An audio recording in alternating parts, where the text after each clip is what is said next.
नमस्कार मित्रांनो, आजच्या घडीला मी कमीत कमी 40 वर्षापासून प्रॅक्टिस करत आहे आणि सगळ्यात गंभीर समस्या जे घेऊन माझ्याकडे रुग्ण येतात ती आहे स्मॉल पेनिस.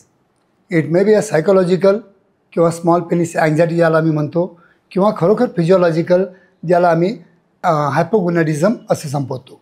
आणि याच विषयावर आज आपण इन शॉर्ट सायंटिफिक इन्फॉर्मेशन घ्यायचा प्रयत्न करीत आहोत की लहान लिंगाचे कारणं काय आहेत, त्यासाठी आपण काय घरच्या घरी उपचार करू शकतो आणि कसं त्याच्यामध्ये थोडीशी वृद्धी करू शकतो, याच्या सर्व विषयी आज व्हिडिओद्वारा तुम्हाला मी मार्गदर्शन करणार. मी आहे doctor Umesh. As a clinical sexologist गेल्या 40 वर्षापासून मी प्रॅक्टिस करत आहे.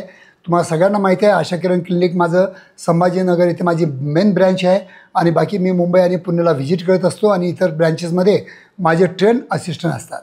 तर मित्रांनो, सांगायचं तात्पर्य माझे एक आहे की जे काही लैंगिक समस्या असतात त्याला तुम्ही जास्त गांभीर्याने घेऊ नका. First thing. सेकंड थिंग, त्याला स्वतःहून तुम्ही त्याला सिरियसनेस देऊ नका. तिसरी गोष्ट, जरी लैंगिक समस्या आला तर त्याला न घाबरता, गुप्त न ठेवता तुम्ही आमच्यासारख्या तज्ज्ञ डॉक्टरांकडचं मार्गदर्शन घेणं अत्यंत गरजेचं असतं. नाहीतर आपलं वैवाहिक जीवन केव्हा केव्हा धोक्यात पण येऊ शकतं. तर मित्रांनो, चला तर चालू करूया. आजचा जो विषय आहे की माझ्याकडे येणारे 10 पैकी 9 पेशंट मला म्हणतात की डॉक्टर साहेब, माझं इंद्रिय लहान आहे. आणि खरोखर हे एक सायकोलॉजिकल आजार पण आहे. कारण की आपण जेव्हा प्रोर्नोग्राफी बघतो तर त्याच्यामध्ये जे मॉडेल असतात त्यांना चूज केलेलं असतं तिथल्या डायरेक्टरनी की त्यांच्या पेनीची साईज बघूनच. तर असं 10 पैकी जर माझ्याकडे 10 पेशंट आले तर सगळ्यांचं इंद्रिय एकासारखं नसतं. कोणाचं छोटं असतं, कोणाचं मोठं असतं. ही आपली नैसर्गिक देण आहे किंवा ते आनुवंशिक पण असू शकतं. तर तुम्हाला काही घाबरण्याची गरज नाही. पण काही लोकांना खरोखर हायपोगोनॅडिझम सारखे काही आजार असतात किंवा जे ग्रोथ आपले असते प्युबर्टीमध्ये त्यांना हार्मोन्स बरोबर प्रॉपरली मिळत नाहीत किंवा त्यांना विटॅमिन्स वगैरे जे पाहिजेत किंवा मिनरल्स पाहिजेत किंवा सप्लिमेंट पाहिजे ते प्रॉपरली न मिळाल्यामुळं पण त्यांची ग्रोथ हॅम्पर होते, कमी होताना दिसून येते. आणि त्यासाठी आमच्या क्लिनिकला खूप चांगले आमच्याकडे उपचार उपलब्ध करून दिले आहेत. जसं की सगळ्यात पहिलं मी तुम्हाला सांगेल की that is the natural way to increase your size.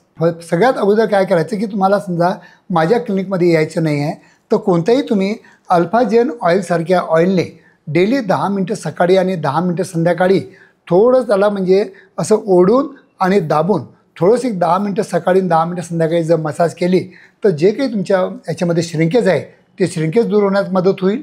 जे काही तिथले टॉक्सिन असतील ते टॉक्सिन दूर फेकण्यास मदत होईल. आणि डेली मसाज करून तिथलं ऑक्सिजनेशन चांगलं होईल, तिथले डिटॉक्स चांगलं होईल आणि त्याच्यामुळे तुमच्या इंद्रियामध्ये जे काही शिकडून पण आलेलं आहे ते दूर होण्यास हे अल्फाजेन ऑइलसारखे ऑइल तुम्हाला नक्कीच मदत करू शकतात. दुसरी गोष्ट, जर खरोखर तुम्हाला हायपोगोनॅडिझम असेल तर आम्हाला टेस्टोस्टेरॉन लेवल बघावं लागते आणि टेस्टोस्टेरॉन लेवल बघून त्याप्रमाणे आम्हाला टेस्टोस्टेरॉन हार्मोनल रिप्लेसमेंट थेरपी करून घ्यावं लागते. याच्यामुळं पण तुमच्या इंडियामध्ये within a span of 6 month खूप चांगले फरक दिसून येतात. आणि मग माझ्या डोळ्याने बघितलेलं आहे की पहिलं एक इंजेक्शन मी दिलं आणि दुसऱ्या महिन्याला तो पेशंट येतो तो इतका हॅपी असतो की डॉक्टर साहेब आता माझ्या इंडियामध्ये खूप चांगली वाढ झाली आहे. त्याच्यानंतर आम्ही डिसाईड करतो की whether to go for further treatment or not, ते आम्ही डिसाईड करत असतो. तिसरी गोष्ट आमच्या क्लिनिकमध्ये जी आम्ही उपलब्ध करून दिली आहे ती आहे खूप चांगली व्हॅक्यूम थेरपी. हे अल्फा पेन. हे काय आहे? हे काही जादू नाही आहे. हे पेनाईस एक्झरसाइज करण्याचं मशीन आहे.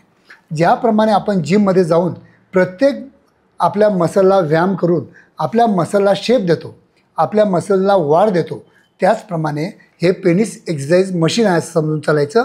आणि याने 20 मिनटं सकाळी आणि 20 मिनटं संध्याकाळी जर तुम्ही या पंपाने एक्झरसाइज केलं तर डेफिनेटली तुमच्या इंद्रियामध्ये ग्रोथ दिसून येणार.